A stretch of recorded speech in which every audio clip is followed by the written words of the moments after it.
তাহলে এখন আমাদের আলোচনার নেক্সট যে টপিকটা সেটা হলো proof of proof of cheque dishonour offence by photocopy of the dishonour cheque.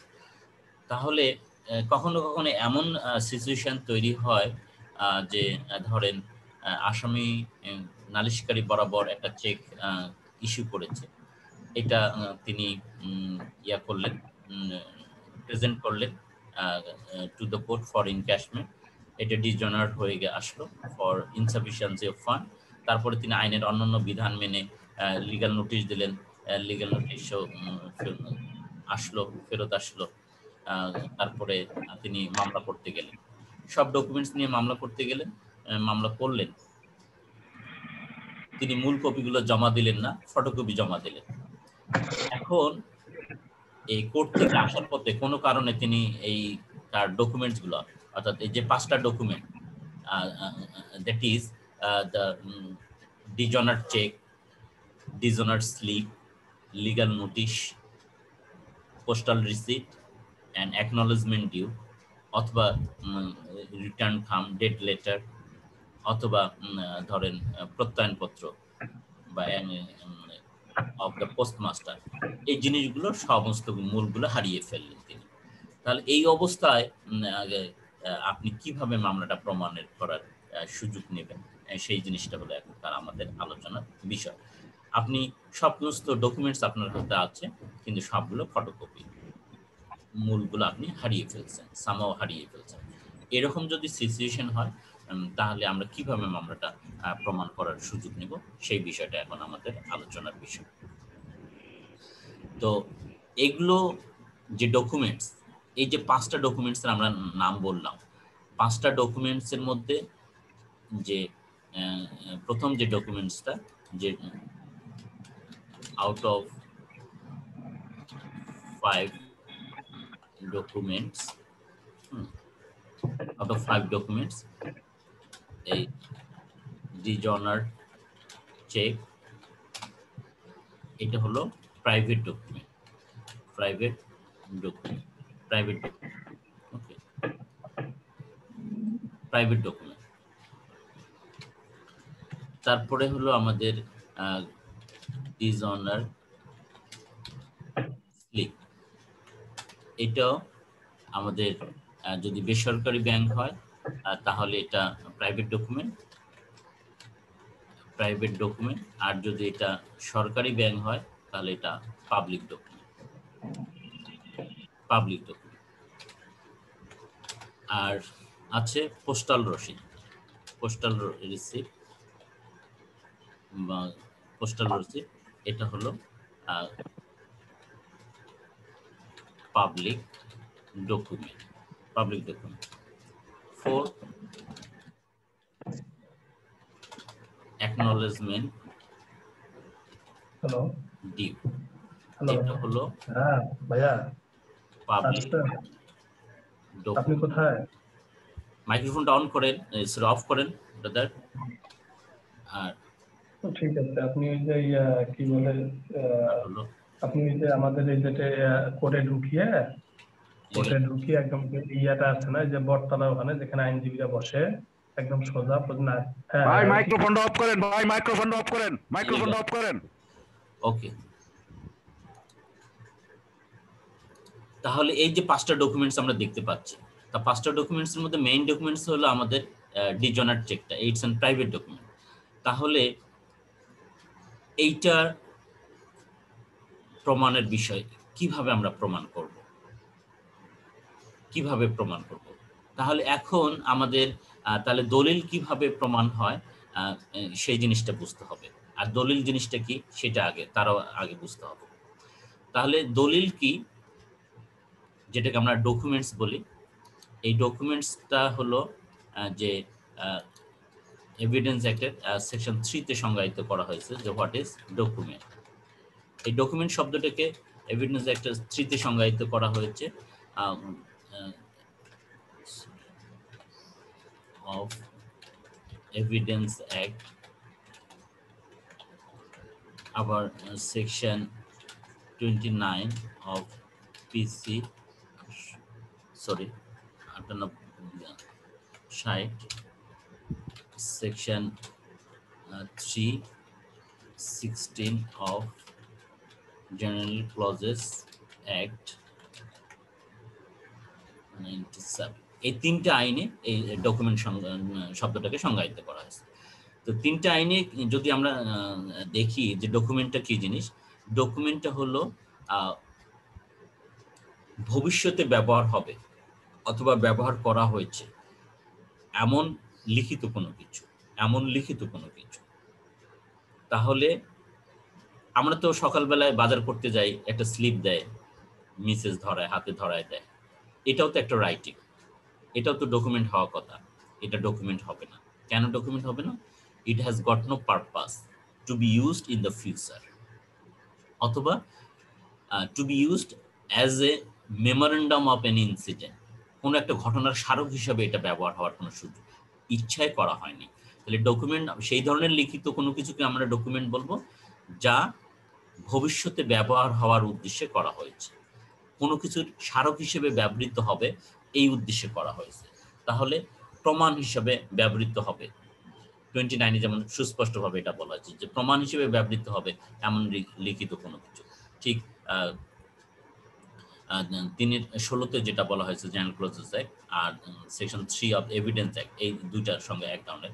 তাহলে আমাদের অ্যাজ এ লয়ার হিসেবে এতটুকু জানলেই হবে যে ডকুমেন্ট হলো যে ভবিষ্যতে ব্যবহার হবে এমন লিখিত কোনো কিছু, ভবিষ্যতে ব্যবহার হবে অথবা ব্যবহৃত হয়েছে কোনো কিছুর প্রমাণ হিসাবে, সেটাই হলো আমাদের ডকুমেন্ট। তাহলে এই ডকুমেন্ট হলো দুই ধরনের, পাবলিক ডকুমেন্ট আরেকটা হলো প্রাইভেট ডকুমেন্ট। তাহলে আমরা এখানে দেখতে পাচ্ছি যে আমার ডিজনার চেকটা হলো আমার ব্যাংক অনুসারে এটা প্রাইভেটও হতে পারে, এটা মেইনলি প্রাইভেট ডকুমেন্ট ধরি আমরা চেকটা, যেহেতু আমি আরেকজন ব্যক্তির উপর করছি, এটা প্রাইভেট ডকুমেন্ট, নো ডাউট এটা প্রাইভেট ডকুমেন্ট। তাহলে চেকটা হলো প্রাইভেট ডকুমেন্ট। তাহলে প্রাইভেট ডকুমেন্টটার প্রমাণ পদ্ধতি কি হবে? তাহলে প্রাইভেট ডকুমেন্টটা আমার হারিয়ে গেছে, পুড়ে গেছে, নষ্ট হয়ে গেছে, এরকম যদি হয় তাহলে আমি সেই ডকুমেন্টসটা সেকেন্ডারি এভিডেন্স দিতে পারবো।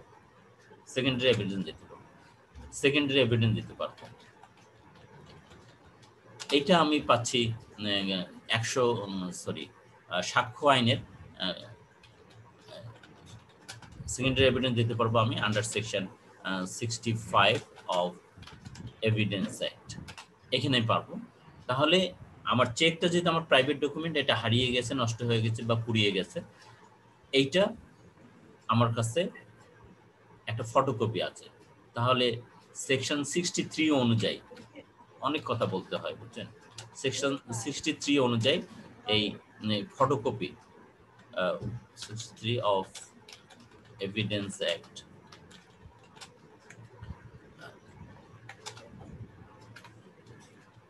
photocopy is a secondary evidence. তাহলে এই যে হারানো চেকটা যেহেতু ফটোকপি আমার কাছে আছে, তাহলে এই ফটোকপিটা আমার সেকশন 63 এর বিধান অনুযায়ী এই ফটোকপিটা আমার সেকেন্ডারি এভিডেন্স। তাহলে সেকেন্ডারি এভিডেন্স দিয়ে আমি কোনো কিছু প্রমাণ করতে পারবো। সেটা কোথায় বলা আছে? সেটাই বলা আছে যে সেকেন্ডারি evidence maybe given, এখন আপনার ফোন কিন্তু অন আছে বিকি কৌশলী, secondary evidence may be given in evidence, সেটা হলো under section 65। তাহলে সেকেন্ডারি এভিডেন্স অর্থাৎ দ্যাট ইজ ফটোকপিটা আমি এভিডেন্সে দিতে পারবো কোন আইনের বিধান অনুসারে? 65 এর বিধান অনুসারে। 65 এর কোন বিধান অনুসারে আমি দিতে পারবো? যদি আমার ওই ডকুমেন্টটা হারিয়ে যায়, পুড়ে যায়, অথবা নষ্ট হয়, অথবা অন্য কোনো কারণে আমি সেকেন্ডারি এভিডেন্স দিতে পারবো। তাহলে আমি সেকেন্ডারি এভিডেন্স দিলাম, কিন্তু এখানে আরেকটা সেকশন বাদ সাধবে আমাদের কাছে, সেকশন 104। যদিও বাংলাদেশের কোর্ট কাছারিতে এগুলোর ব্যবহার নাই বললেই চলে, সেকশন 4 অফ এভিডেন্স অ্যাক্ট, কিন্তু আমি আপনাদেরকে অ্যাভয়েড করতেছি, আপনারা ভবিষ্যতে আদার সাইডকে এগুলো সেকশন দিয়ে ঠেকাই দেবেন। 104 বলছে যে ওই যে সেকেন্ডারি এভিডেন্স যে অ্যাডমিসিবল হবে তার গ্রাউন্ডসটা আগে প্রমাণ হতে হবে। তার গ্রাউন্ডসটা কি? ওই যে হারিয়ে গেছে, ওই পুড়ে গেছে, ওই নষ্ট হয়েছে, সেইটা আগে প্রুভ হতে হবে। ওই জিনিসগুলো যদি প্রুভ না হয়, অর্থাৎ যে কারণে আপনি সেকেন্ডারি এভিডেন্স দিতে চাচ্ছেন, আপনি বলতেছেন চেকটা আপনার হারিয়ে গেছে, তাহলে চেকটা হারানোটা আগে প্রমাণ হতে হবে 104 বিধান অনুযায়ী, তাহলে আপনি 65 সুযোগটা নিতে পারবেন। তাহলে 65 সুযোগটা নিতে পারবেন। এই জায়গাটা বুঝাইতে পারলাম কিনা, কে বলবেন? কিভাবে আমরা কিভাবে প্রমাণ করব যে স্যার হারাই গেছে, পুড়ে গেছে, এটা কি প্রমাণ পদ্ধতি কি হবে স্যার? এখানে প্রমাণ পদ্ধতি হবে যে তোমার মনে করো হারিয়ে গেছে, মাইক্রোফোন অফ করেন, হারিয়ে গেছে, তাহলে এটা তোমার একটা জিডি এন্ট্রি করো তুমি। হ্যাঁ, জিডি এন্ট্রি করব, তাহলে এই জিডি এন্ট্রি তুমি সাক্ষ্য উপস্থাপন করতে পারো যে আমি এই ইনফরমেশনটা দিয়েছিলাম। ইট মে বি এ প্রুফ। অথবা তুমি আরো এই তোমার এই ডকুমেন্ট হারানো গেলে তুমি খুব চিল্লাচিল্লি করছো, কান্নাকাটি করছে, এই করছে, সে করছে, ইত্যাদি ইত্যাদি, লোকজন দেখছে, এই দুই একজন ব্যক্তিকে এনে সাক্ষ্য দেওয়াইতে পারো। হ্যাঁ, আমরা দেখতেছিলাম তিনি বাজারের মাঝখানে এরকম হঠাৎ করে চিল্লাচিল্লি করছে, কি হয়েছে ভাই, কি হয়েছে, কেন কান্নাকাটি করে, যে তার এরকম মামলার সব কাগজপত্র, চেকের কাগজপত্র সব হারিয়ে গেছে। এইভাবে। আর হলো পুড়ে গেছে, যদি বলে পুড়ে গেছে, তাহলে পুড়ে গেলে কিভাবে পুড়ে গেল তিনি বললেই হবে না। পুড়ে যাওয়ার মনে করেন রাসায়নিক গুদাম নিচে ছিল, উপরে তার বাসা ছিল, রাসায়নিক গুদাম লাগছে, দমকল বাহিনীকে ডাকা হয়েছে, সেদিনের পেপার কাটিংটা আসতে পারে, নিউজটা হতে পারে, বা প্রিন্ট মিডিয়ার নিউজটা আসতে পারে, বা ইলেকট্রনিক মিডিয়া নিউজের ভিডিও ক্লিপটা আসতে পারে। হ্যাঁ, এগুলো সেকেন্ড কি বলে রেলিভেন্ট ফ্যাক্ট হিসেবে আসবে। এই সাক্ষ্যগুলো আসতে পারে। অথবা তিনি 999 কল দিয়েছিলেন, তার প্রেক্ষিতে কেউ আসছে আগুন নেভাইতে, অথবা দমকল বাহিনী থেকে খবর দেওয়া হয়েছিল তারা আগুন নেভাইতে আসছে, তার কাছ থেকে একটা সার্টিফিকেট নেওয়া হয়েছে, তার বাড়ি পড়ে গেছে, তার সঙ্গে এগুলো সবকিছু পড়ে গেছে, এইভাবে। অথবা বা তার বাড়ি পড়ে যেতে দেখেছে, এমন মৌখিক সাক্ষ্য দিয়ে প্রমাণ করা যেতে পারে। এইভাবে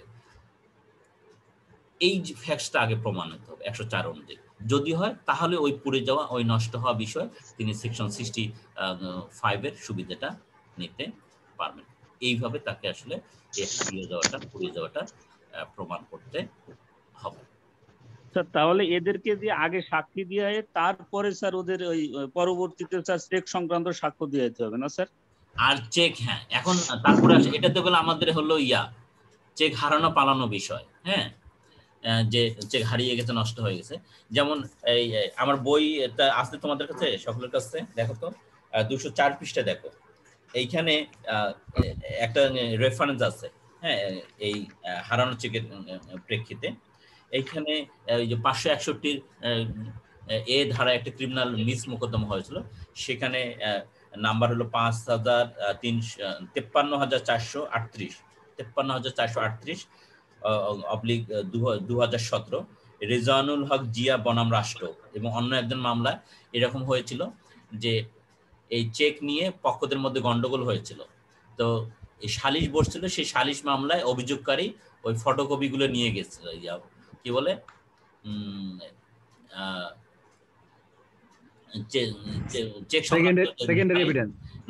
না, ওই যে সালিশ বসছিল, এই সালিশে তিনি ওই চেকের ডিজনার চেক, ডিজনার স্লিপ ইত্যাদিতে সবকিছু নিয়ে গেছিলেন, বাড়িতে একটা ফটোকপি রেখে গেছিলেন, এক সেট ফটোকপি রেখে গিয়েছিলেন। তো এই মূল কপিগুলো তার দাবি হলো যে এই সালিশ হয়েছিল, সালিশ থেকে আসামি আমার কাছ থেকে কেড়ে নিয়েছে। তারপরে তিনি এই চেক ডিজাইন ফটোকপি দিয়ে মামলা করছিলেন। এটা যখন সাক্ষী আসলো, আসামি পক্ষ থেকে প্রবল আপত্তি উত্থাপন করা হলো যে না, ফটোকপি দিয়ে তো মামলা প্রমাণ হওয়ার কোনো সুযোগ নেই। কিন্তু বিচারকারী আদালত এটা গ্রাহ্য করলেন না, তিনি এটার সাক্ষ্য গ্রহণ করলেন। এটার বিরুদ্ধে রিভিশন করা হলো, এডিশনাল ডিস্ট্রিক্ট জাজ ওই বিচারকারী আদালতের সিদ্ধান্তটাকে আপিল করলেন। তারপরে এই আসামি পক্ষ এই 561 এতে ইয়াতে গেল, কি বলে কোয়াশে গেল। তখন হাইকোর্ট ডিভিশন এখানে মন্তব্য করতেছে যে চেক তো হলো একটা ব্যক্তিগত দলিল বা প্রাইভেট ডকুমেন্ট, তো এইটা এই যে হারিয়ে তার কাছ থেকে ছিনিয়ে নেওয়া হয়েছে এই ফ্যাক্টটা আগে প্রমাণ হতে হবে, এই ফ্যাক্টটা প্রমাণ হতে হবে। এই ফ্যাক্টটা এই যে একটা সালিশ হয়েছিল, এই সালিশে যে আসামি অভিযোগকারীর কাছ থেকে ছিনিয়ে নিয়েছে এই ফ্যাক্টসটা তো প্রমাণ হয়নি, আসামি তো এটাই আপত্তি দিচ্ছে। তাহলে এই বিষয়ে আগে প্রমাণ হতে হবে।